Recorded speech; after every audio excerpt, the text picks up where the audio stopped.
really being intentional. You said intentional once. Now I just keep saying intentional. Intentional about the relationships. I know you love our relationships. I'm sure you have something to say about that. They're everything. I could tell he was getting quiet. I just threw it. It's They're everything. Yeah. Simply put, they're everything.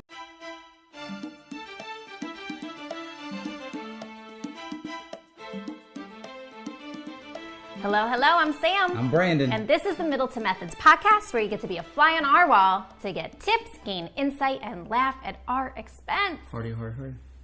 All right, what's up, Are we going to be everybody? laughing today? Maybe. Episode 70. I had to think that through for a minute. I'm like, Episode 70. Are you saying anything funny? Episode 70. Yes. We have to be funny. It's the end of the week. People are scrolling through their Facebook or listening on the show. We got to keep them engaged. So, what are we talking about this week? Let's get right to the point. Oh, the Middleton Madness. So we wanted to share this a couple weeks ago, but we did our anniversary podcast, so we just saved it. But I would say this is still the biggest madness over the last few weeks. It's not even bad madness, it was great madness, but just the madness of like taking a trip with the kids. 4 families? Oh, 5. 5 families. How many kids? 6 families. 6 families, and they had 2. I think every family, but it was like 8 kids. Oh my gosh.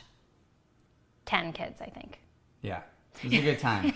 It was a good madness time, and you would think that because of the extra, like raising 2 kids is tough, and keeping an eye on 2 kids, right? You only got 2 eyeballs, but keeping an eye on like 10 kids, I would think that would be more challenging. It was 10 kids. It was 10 kids. It's crazy. And it was more. It was so much easier in so many ways. And so I had shared this with Brandon, right? Because, 6 months ago, like the girls went and took the kids. And I was joking because like I was so nervous to go do it, right? Remember leading up to that trip, I was like, I don't think I'm going to go. Well, because you're going without me. So now you got the 2 kids by yourself. Yes, I'm used to going with Brandon to Disney. It's always the family. We're going to Disney. This time, it was just me and the kids. I already feel outnumbered. But what was amazing was just how much everybody jumps in to help each other out. So it really, at the end, all the kids are entertaining each other. So at the end of the day, it wasn't that bad, right? It was a great time. So for those of you that have families and a big community, this is not new news to you. But remember where we're coming from, where we have not had that extra support. And like, if we need help, we got to like put out an ad and find a babysitter and stuff. So this was probably the biggest group that we've traveled with kids. And yeah. With the 3 days? Husbands and the wife, everybody was there. Yeah. It was a 3-day trip. We basically like Disney parked it up, and then we did a one afternoon where we hung out at the pool. Yeah. And it was a really good time. You know, there's always the madness. Like, I'll tell you, you get off a ride at Disney, and like there's one called Imagination with Figment or something like that. And when you get off of the ride, there's this whole area of really cool, just like things for the kids to do, like dance around, or you hit the wall and it makes music or whatever. So you get off the ride and like all 10 kids just go and they all run. And it's like, oh my gosh, like how am I going to keep track of all the kids? Where are my kids? My kids are going in separate directions. This is crazy. So it's like corralling them. Come on, guys, let's go do this thing. And if there's any Disney executives watching, Andy and I were like, thanks a lot for, at the end of every ride, exiting out of the gift shop. Because we finally get the ride over, and then it's like on to the next fast pass, schedule or whatever. But it's like, ooh, I want. And so you have to spend 5 minutes like walking out slowly, like, no, later, maybe, be a good boy. It was crazy. Yeah. But we made it out of 2 days of parks, and Max only got 1 gift. He got one $12 Buzz Lightyear toy. He got a gift by default because we were supposed to bring, it was for the whole weekend was planned by our friends for her daughter's 6th birthday. So we get there to all these cute little gift bags, and there were little water squirt guns in there. And he was just so excited to bring his squirt gun to Buzz. And right after we left, we're running late to get there for our fast passes. And right after we left, he realizes that he doesn't have his gun. and he's freaking out that he doesn't have his water gun to take to the Buzz Lightyear ride. And first world problems. I'm telling you, when your kid, there's just sometimes, I'm usually the one that's pretty hard on it. Like, look, I don't care. You know, you forgot the gun. This is your responsibility. But this time it was more like, we just really need a good day at Disney. So bribery goes a long way. So he got his one toy. And he didn't because Brandon forgot the gun. He didn't get to open it. He didn't get to open it until the end of the day. That's right. So it was like this. It was the first ride that we went on, and he was like, I want that. And I'm like, you can have this little one. Because the kid's got a full room of toys that we just organized. Thank you, IKEA. And it's like, you do not need any more toys. But I was like, all right, you can get this cheap little toy, but you got to be good all day, and you can open it when we get to the truck at the end of the day. That worked out awesome. As opposed to, like, he'd play with it, and then 5 minutes later, he wouldn't care, and he'd be off excited about the next thing that he wanted. Yeah, very true. And definitely a quick shout out to IKEA, because we'll talk about it another time, but I love my house to be orderly. I don't like when it's a mess, and their playroom has, seriously, since Christmas, it's just been like an explosion. We like tidy things up and hide everything in drawers, and now finally we're reorganizing their playroom, and it is like, just since even the weekend, Brandon is like, we are finally going. And I was like, all right, let's go. The kids think they got new toys now because they can actually find the stuff that they play with. I know. Well, no, they know they're not new, but Max has found a brand new love all over again for that playroom. But anyway, the whole topic of Crazy Town, being out in Disney with a lot of people and a lot of kids, just kind of made us think, like, we talked last week about how we were going to talk about how it takes a village to raise a child, and here we are this week, just on Saturday at Disney. At Disney, that it was like, I had this moment on Saturday, and I'm like, this is exactly what that means. At the pool, or it takes a village. No, it was on the second day. There weren't as many of the kids together. It was only a couple of the families, but it was just it was surprisingly like calm, and everyone was having a great time. There was way less like outbursts than normal, and you know, one parent would be doing something, and then their kid would like wander off, but the other parent like caught him, and like everyone just had a great time. It was very low stress, considering you're at Disney with tons of people. Usually, even just us going to Disney, it's kind of like a blessing and a curse, because you're like, yay Disney, but you're like, ugh, lines, crowds, people pushing their strollers through. It was so busy, and it took us like an hour just to get in the park, which is not normal times that I go to Disney, since we have our passes. I'll be like, there are way too many people there, let's just not even go. It took us so long just to get in the park, but once we were there, it was a great time. Yeah, so they got us looking. It got us doing some research on like where did that even come from, right? So it's an African proverb, so you know, it's based on truth. It does take a village to raise a child. And then we started doing some research, and we're like, you know, like, what's the essence of that? What can we share with our audience? I think the whole essence is just wanting to raise happy kids, right? Like happy, good, happy children, right? So we pulled what we thought were like our favorite 3 like nuggets that we were finding online. And of course it always starts with us, you know, and us having the right mindset, and us being positive, loving, happy parents. And it may sound fluffy, right? To be sitting on a podcast and be like, just be happy. But especially after one of them just had a fit or is complaining about something first world. Right, if you're ever wondering, because I don't do Botox, but why I have these lines in my forehead, it's totally because of the kids. Like, partially for you too. I'm sure there's a couple in there for you. But the kids, like, I am, which you may have realized by now on episode 70, one of the most direct, honest people you'll ever meet. I really just have no filter 90% of the time. Because what do I care? I might as well just say what I'm feeling and say the truth, right? But for the most part, I'm really, like, I may be direct, but I'm happy because I'm direct, you know? I'm myself, and it makes me happy. And so for a long time, I would, like, not be like that around the kids or not want to say, and then I was just like, you know, I'm just going to let it go and just say what I need to say to the children. like hold back or think that things have to be a certain way with the kids. I'm a Google queen as far as parenting goes, because I feel like all the information is at our fingertips online. It's so easy to Google and get great advice as parents.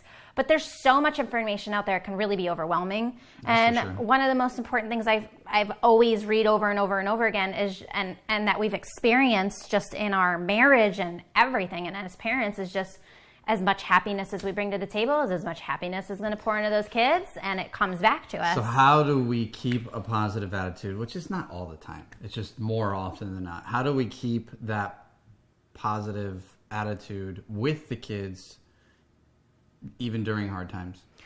I think the biggest thing for me, because I'd love to hear what your opinion is too, but I think the biggest thing for me is just like, I feel good when I'm loving on them. It's not like, what do I have to do to make sure everybody's happy today? I just wake up and genuinely love them and want to pour that love. If I see them not acting right with each other, I definitely take a step back and go, is that us? Is that just their growing up? Is it something that they're learning in school? And I try to dissect the situation as much as I can. But in real time, in the moment, you don't always have time to just step back and be like, what caused them not to get along today? It's more like, all right, you guys aren't getting along. That's fine. Do you need to separate, or do you need to treat each other better? Because we're not just going to sit here and listen to you guys argue, right? Mm-hmm. So we just have these very we treat them like they're little people in our house, and we don't baby them. Yeah. But then I'm not afraid to, kneel down and have a conversation with Max and say, do you think that she feels good when you say mean things to your sister? And he'll say no. And I'll say, do you want to hurt mommy's feelings? No. Do you want to hurt daddy's feelings? No. So it's like there's a lot of reasoning and stuff and getting to the core of happy versus not happy. But I just feel like overall we just do and say as much as humanly possible just to keep the peace in the house, Mm-hmm. And I do think that it stems a lot from you and I and how we are together. You could definitely tell, if there's more tension between me and Brandon, that the kids can feel it. If there's more love, they can feel it. We hug and kiss in front of the kids, and I still think they think it's weird. But but we just do it anyway, because we would just want them to know, we're not making out or anything, but just for them to know there's a lot of love in this household. Just as much as I'm going to lean down and give you a hug, I'm going to give your dad a hug too. So I just love pouring that love into them, because I like to see that love come out of them. Mm-hmm. And I feel like love and happiness are really closely related. For me, they are. So to me, happiness is just love, and that's what I think you got to be intentional about positive. And you're happiness. So systematic, so it doesn't surprise me that you think that. No, it has to be intentional, or else. I know a lot of people want to. We did this in the beginning. It's like, why can't love just happen, right? Why can't we just feel good all the time?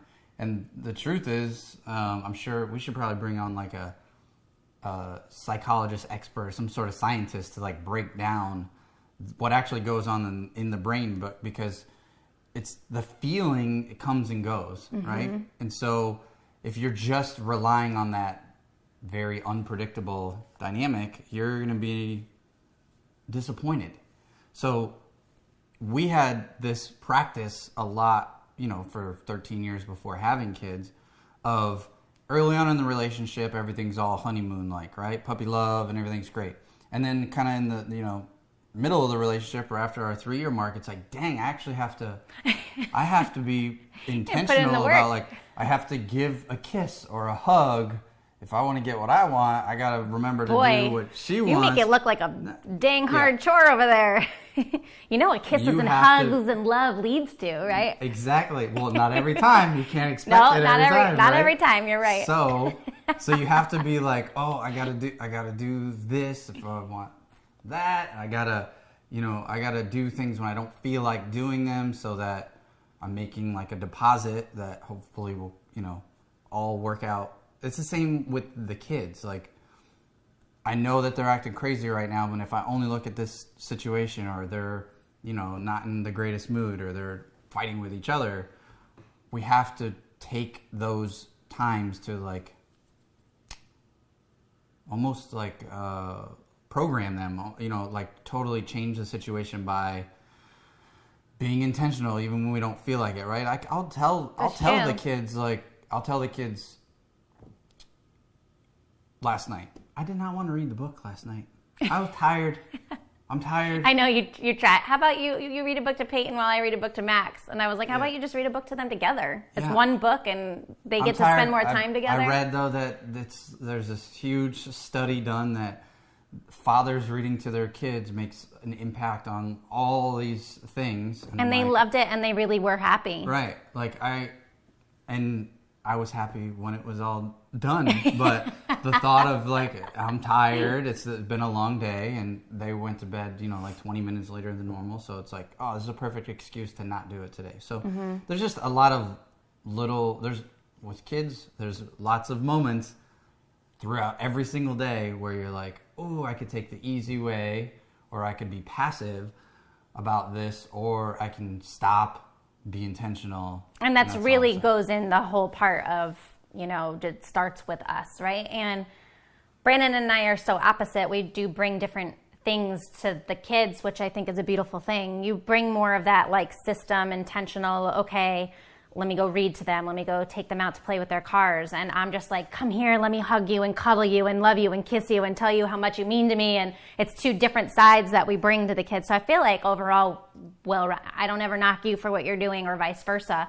As a parent, it's weird that we're strangely on the same team about most of the conflicts that come with like children growing up. And oh my gosh, we didn't have every A to Z scenario planned out before these kids were born like we totally thought we did, right? But another thing that we really noticed does play a huge role in raising happy children is their environment.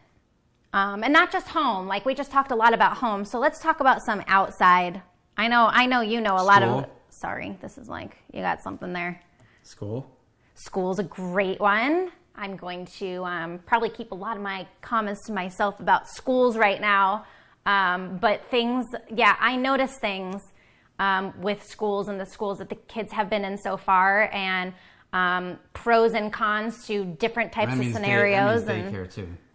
Well, yeah. I mean, even preschool can be like a glorified daycare in a sense, right? Like it's not necessarily just school at 3 years old, but seeing how the types of children that are in school environments, how some teachers treat the children. Oh yeah, you can tell the ones too. You could tell the ones. Or like one of the schools that the children have been in have had an extremely high turnover in staff.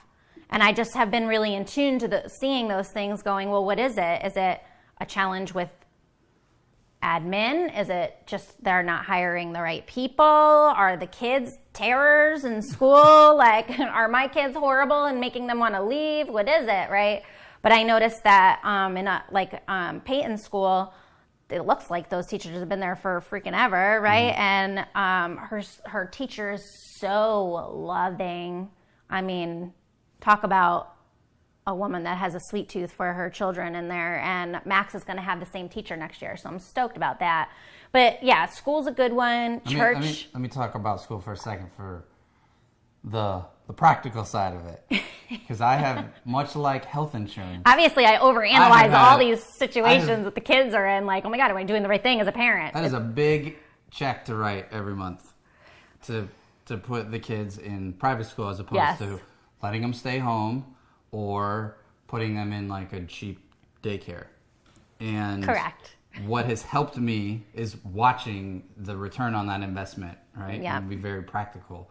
I'm investing in their early, it's not even necessarily as much their early education. It's those early relationships. It's the parents that we have great friendships with quite a few parents that we've met through the kids. Yeah, we do.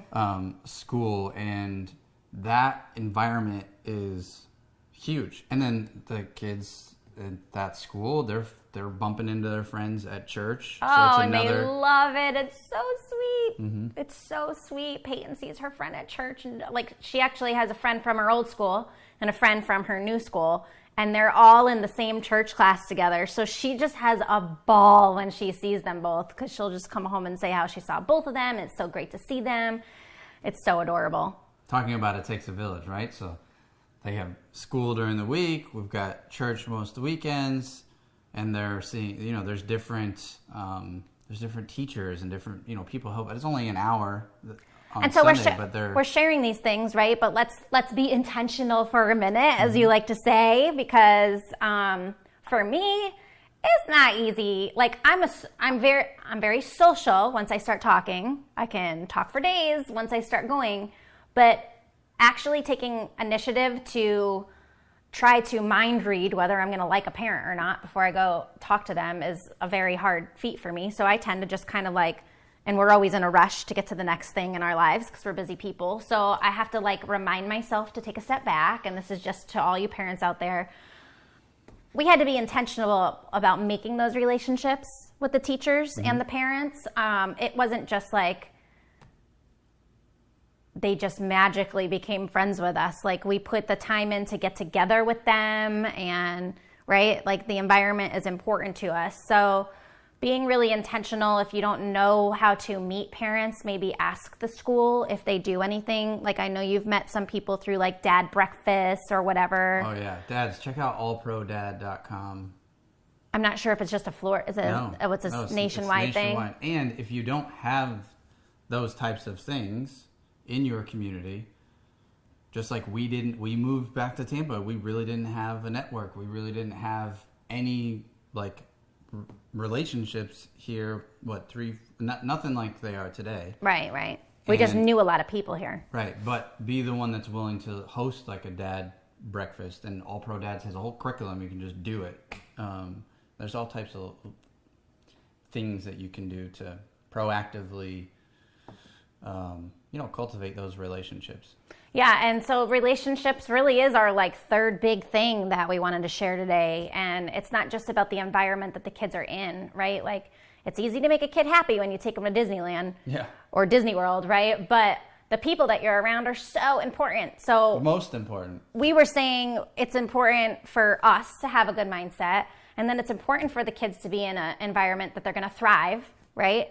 But then the people that they're around are triply just as important, because the little kids that they're growing up around and their parents, in order to hang out with toddlers, a whole bunch of kids 6 and under, 5 and under, 4 and under, right?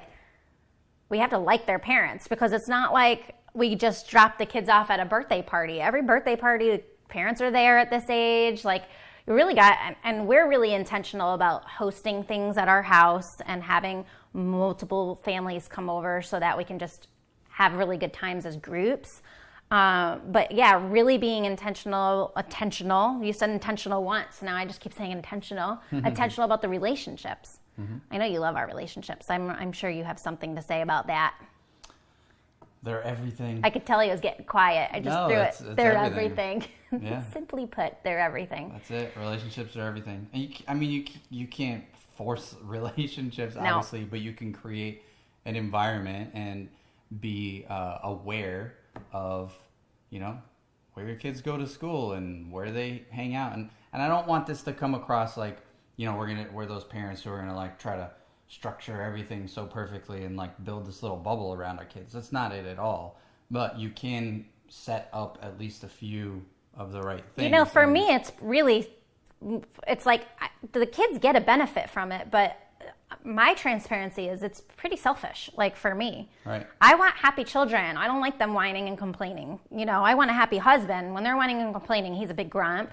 And I want to be around good people and just have a good time and have fun. And I'm not doing that around parents that are fighting. I'm not doing that around people that don't get along.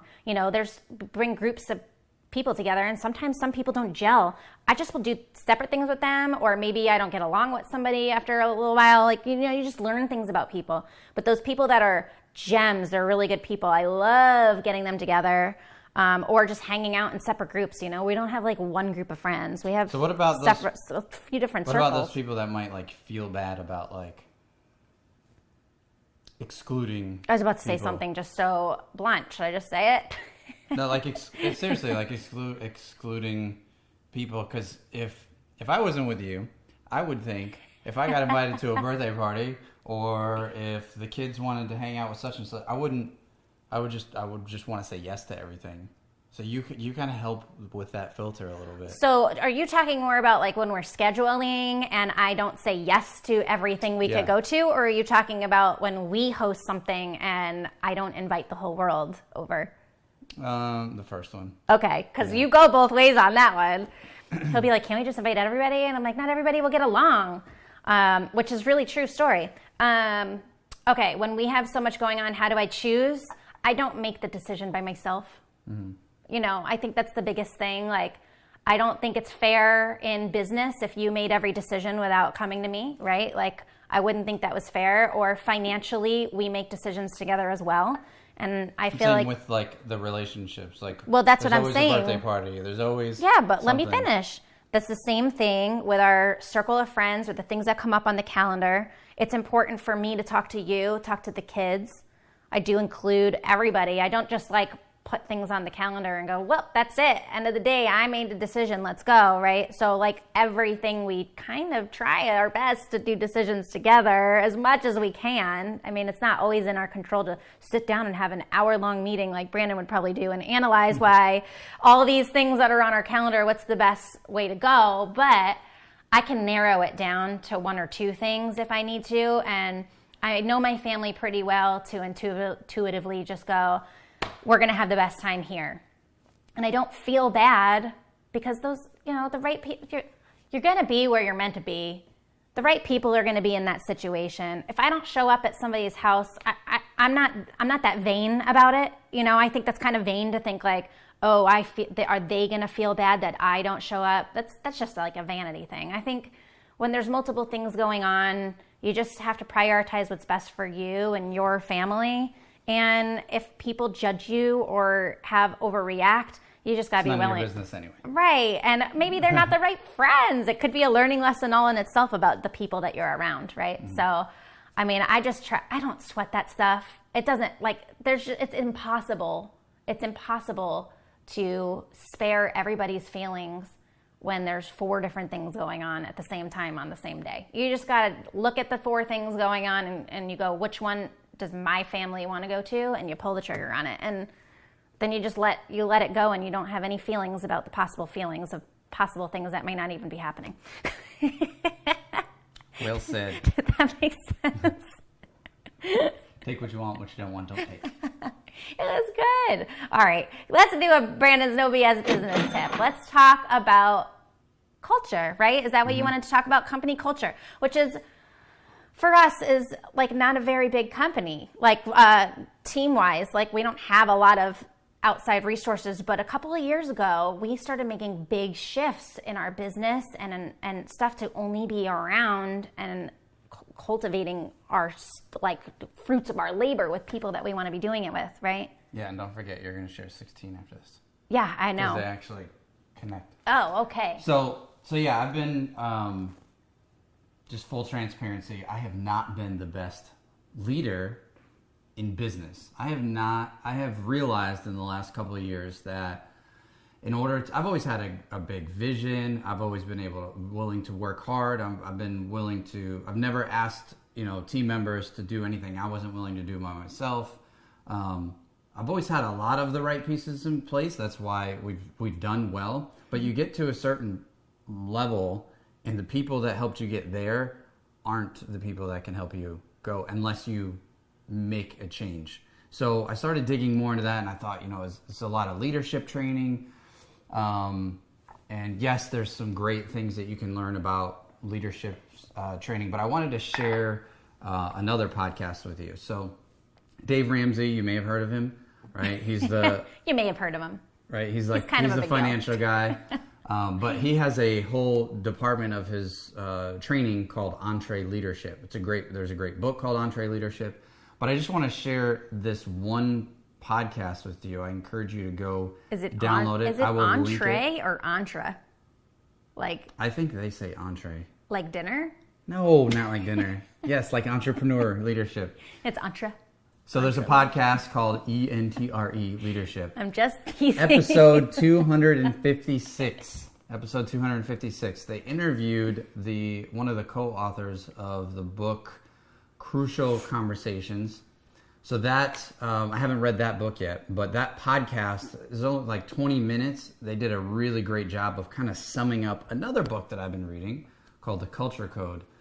And I say all that to say, whenever you're building something, when you're working with a team, this Middleton team is one, you know, in and of itself, right? You have a team at home in addition to either a team you work with in a job or the team that you work with in your company.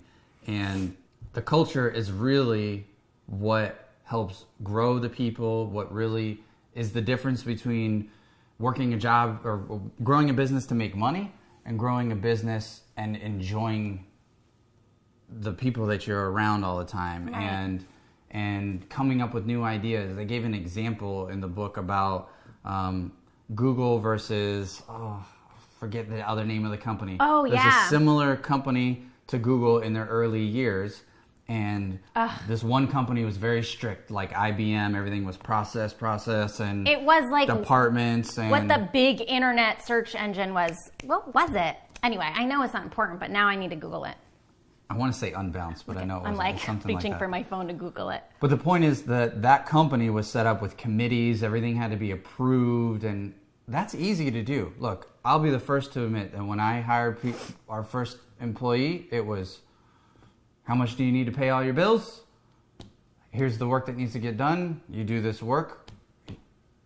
You get a paycheck. You don't do this work. Pretty simple. I thought, heck, as long as I can make more than I can, as long as I'm making more for the job than I'm having to pay to fulfill it, easy peasy.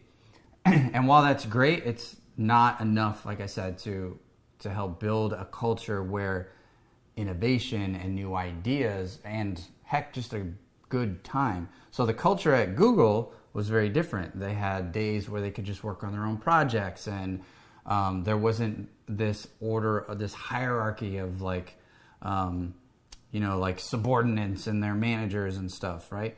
Everyone was pretty much able to be heard, and the environment and the culture was set up in a way that one of their best ideas for the Google Ads platform, which really is what funded Google to take off and be as huge as it is, came out of something that wasn't set up so structured. So they had a few things in place, which I don't have time to share here.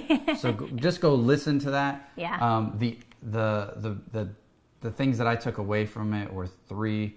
Number one, the people feel like there's safety, right? They feel like they're not going to lose their job or get in trouble by sharing something or challenging something. Let me get your notes for you. Did you find it? There you go.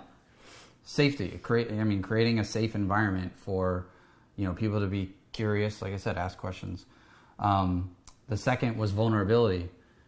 I think I've always done a good job of being really vulnerable with our team, but I don't know, maybe I didn't do some of the other things right.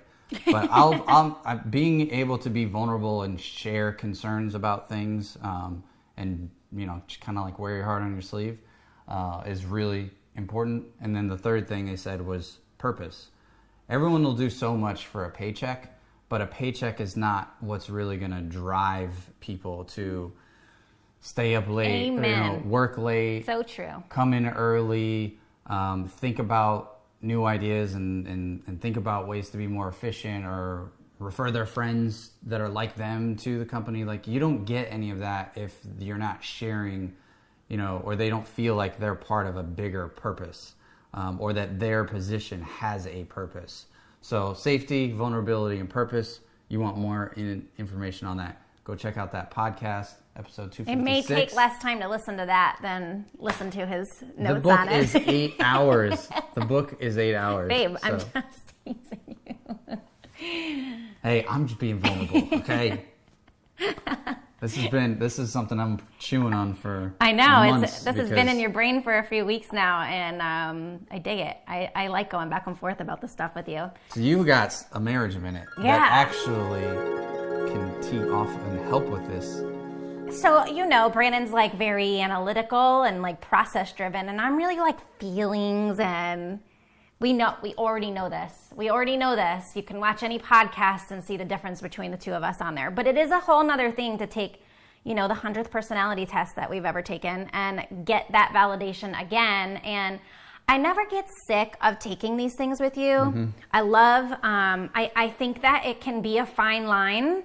And what can be? Taking the tests and then sitting down with your spouse and going over the results together could be really great, or could be like a fight waiting to happen if you don't have trust and can be vulnerable with each other. Because my quiz, by the way, we went to 16personalities.com and took this quiz, which don't was take that lightly. So fun. Write it down. Go do it. It's probably one of the best. Please go take the quiz and then comment what personality you were, because more than likely we know you in some sort of capacity if you comment often on our podcast or know us in life. And I would love to know what your personality type was. I'm an entertainer, and Brandon is a defender.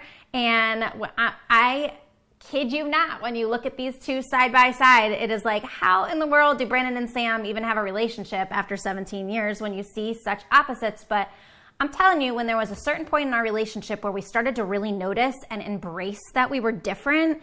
Keyword, embrace. And embrace, because there was so much of you shoulds that mainly came from you, and a lot of like I needs, which mainly came from me, right? And when we started looking at it like, well, instead of pointing out what's wrong with Brandon or what's wrong with Sam, let's start focusing on what actually our strengths are, because maybe we can just start playing off of those strengths with each other. Yeah.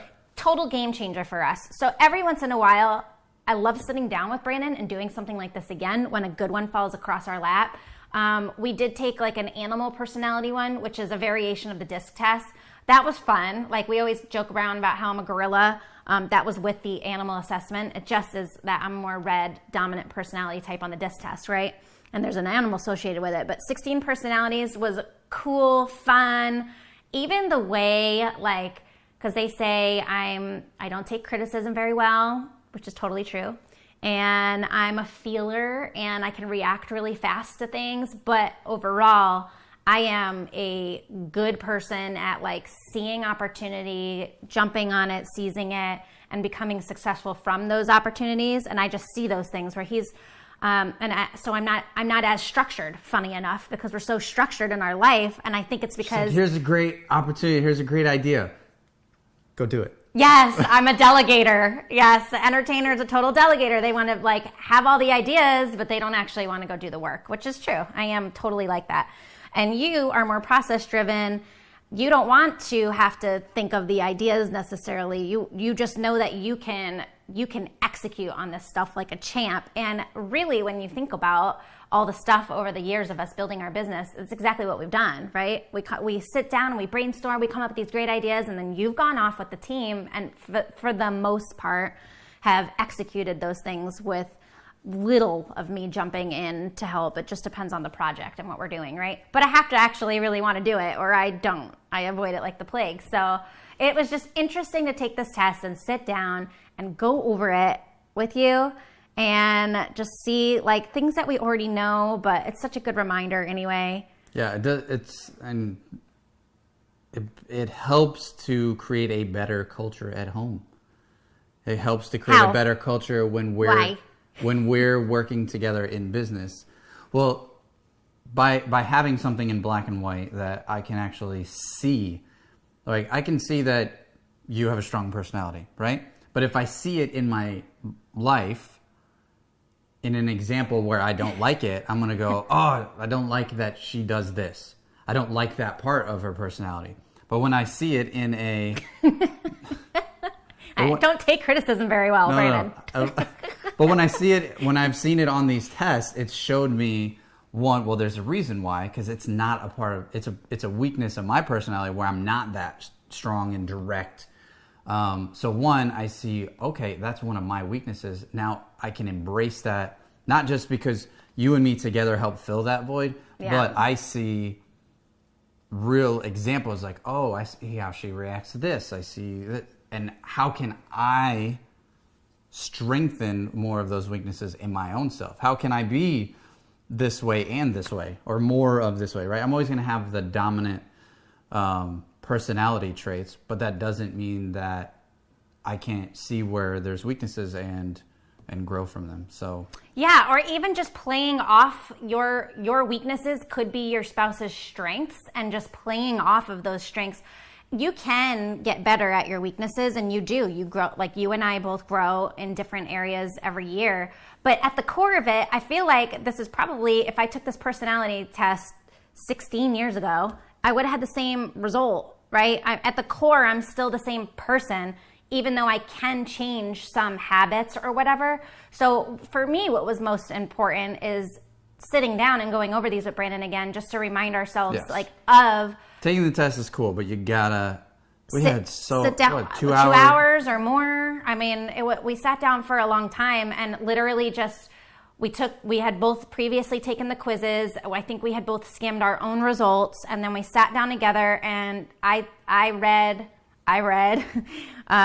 the intro of his and then the intro of mine, and we just kind of talked about it for a minute, and then we went to the strengths and weaknesses of his versus the strengths and weaknesses of mine. We talked about it. The parenting of his, the parenting of mine. I think you get the point, right? We just went through like page by page of this test together and just discussed it. And I like that it's a holistic personality test. It doesn't just like give you a bunch of like scientific. Right. They simplified it by They make it so easy family. And enjoyable. Yeah. And one thing that I noticed, because I'm like bulldozing you on this one, obviously it got me really excited. And that was one of the things on the test. Like when I get excited about something, I just can't stop talking about it. So here I am.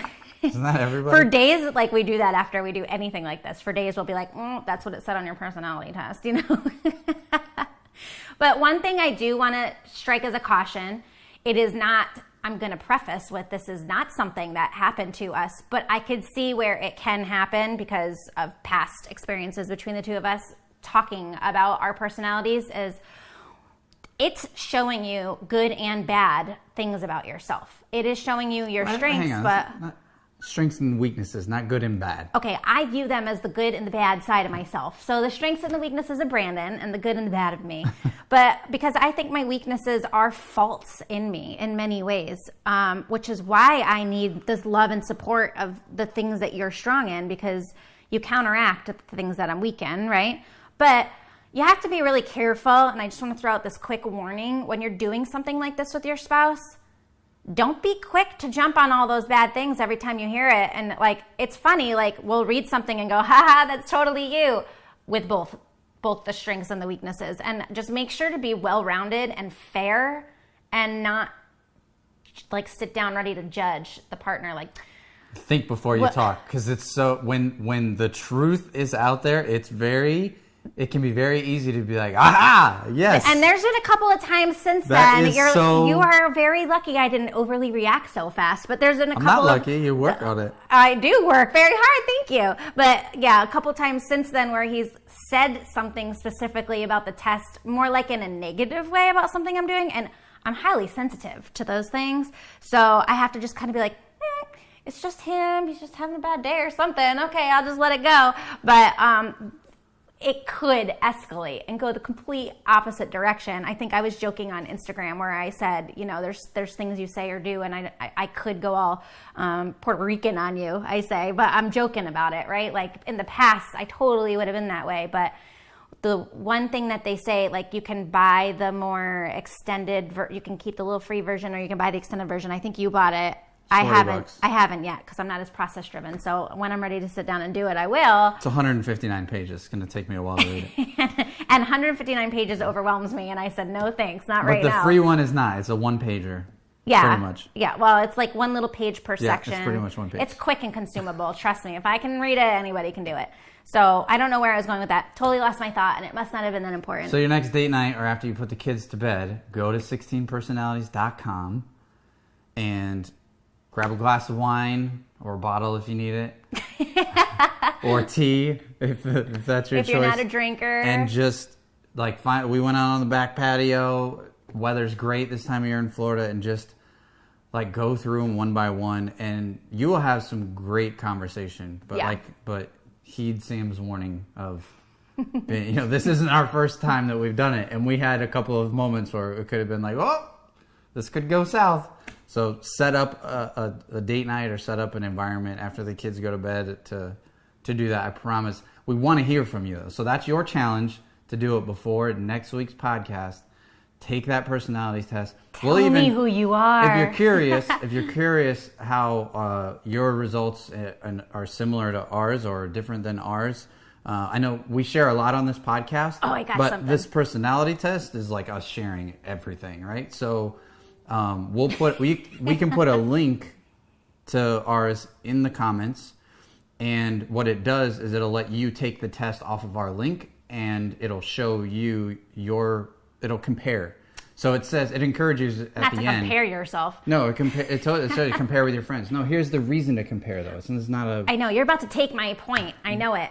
Go ahead, dear. The reason to compare is you can see, oh, this is why this comes more naturally or easy, or this is why this person feels this way. So when whether it's with your spouse or if your kids are old enough age to take it with your kids, because it shows you their strengths and weaknesses. And again, you can... Oh, can you imagine what better parents will be when our kid's like 14 and we're just eager, like desperately trying to understand our children, and we have them take something like that? Because what I was going to say... I hear that's wishful thinking with teenagers. I have no expectations with teenagers, so I'm gonna beat them up.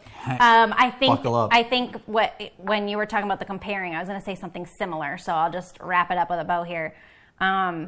For me, and my girlfriend took the quiz and told me what she was, and I started taking the time to go skim it and stuff, and it's weird because at first you read it, and like this friend of mine I've been friends with for almost 20 years, so I go and I read her thing, and I'm like, oh my gosh, this is so her.